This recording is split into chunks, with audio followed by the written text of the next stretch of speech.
नमस्कार, मैं हूं अनन्या सहगल और आप देख रहे हैं खोजीनार, जहां साजिशों की परतें खुलती हैं और हर रहस्य के पीछे छिपा सच बाहर आता है।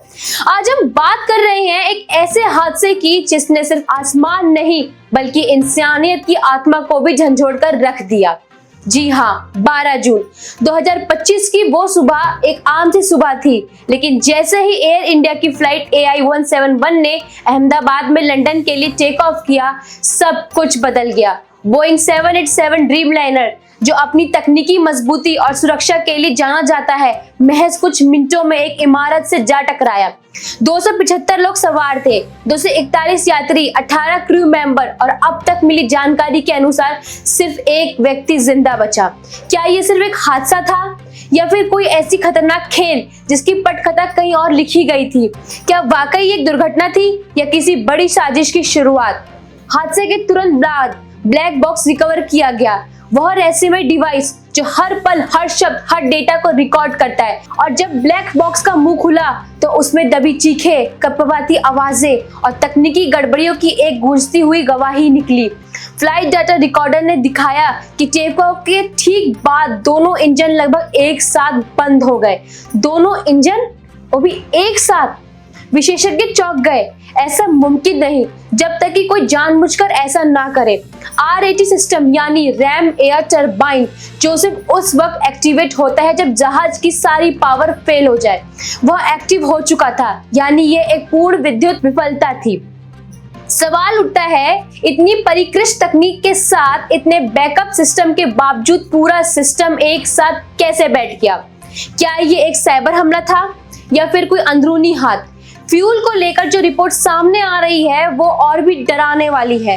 अंदरूनी सूत्रों ने खुलासा किया है कि फ्यूल में संदिग्ध रसायन पाए गए, एक ऐसा केमिकल जो इंजन को हवा में बंद करने की क्षमता रखता है।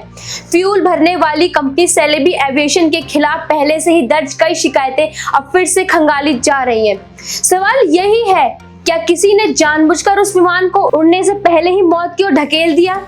और ये महज संयोग है कि फ्लाइट में सवार 275 लोगों में से सिर्फ एक व्यक्ति बचा? क्या वो वाकई सौभाग्यशाली था या उसकी जान बख्शना किसी स्क्रिप्ट का हिस्सा था? कहीं ये कहानी अधूरी जानबूझकर तो नहीं छोड़ी गई ताकि जब सच सामने आए तो उसकी धार और भी गहरी लगे? अब जरा सरकार की प्रतिक्रिया पर ध्यान दीजिए। खोजीनार के पास मौजूद रिपोर्ट्स के अनुसार DGCA और AAIB जैसी एजेंसियां इस बात से इनकार नहीं कर रही हैं कि इसमें सबोटाज यानी जानबूझकर किया गया विध्वंस शामिल हो सकता है। सवाल उठता है, अगर जांच एजेंसियां भी ये मान रही हैं कि ये सिर्फ तकनीकी खामी नहीं बल्कि एक साजिश हो सकती है, तो अब तक कोई गिरफ्तारी क्यों नहीं? किसी जिम्मेदार अधिकारी का इस्तीफा क्यों नहीं आया? अब आइए इस विमान की आखिरी फ्लाइट के डेटा पर नजर डालते हैं। ना कोई SOS कॉल, ना कोई तकनीकी अलर्ट, ना कोई मैसेज पायलट की ओर से, बस एक तेज धमाका और फिर एक पल में सब खत्म। पायलट की आवाज जो कॉकपिट वॉइस रिकॉर्डर में कैद हुई है, आखिरी सेकंड्स में डर, हड़बड़ाहट और किसी अनदेखे खतरे की तरफ इशारा करती है। क्या वो कुछ समझ चुका था? क्या उसे एहसास हो गया था कि उसे और यात्रियों को एक तय मौत की ओर भेजा गया है? और अब सबसे बड़ा सवाल, इस फ्लाइट पर ऐसा कौन था जिसे किसी भी कीमत पर मंजिल तक नहीं पहुंचने देना था? क्या फ्लाइट में कोई सीक्रेट मिशन था, कोई गुप्त दस्तावेज या फिर एक सिर्फ ट्रायल रन था आने वाले बड़े हमलों की ओर टेस्टिंग? कहीं ये कोई साइबर अटैक का हिस्सा तो नहीं जो अब धीरे धीरे दुनिया की सबसे बड़ी एयरलाइनों को निशाना बनाएगा?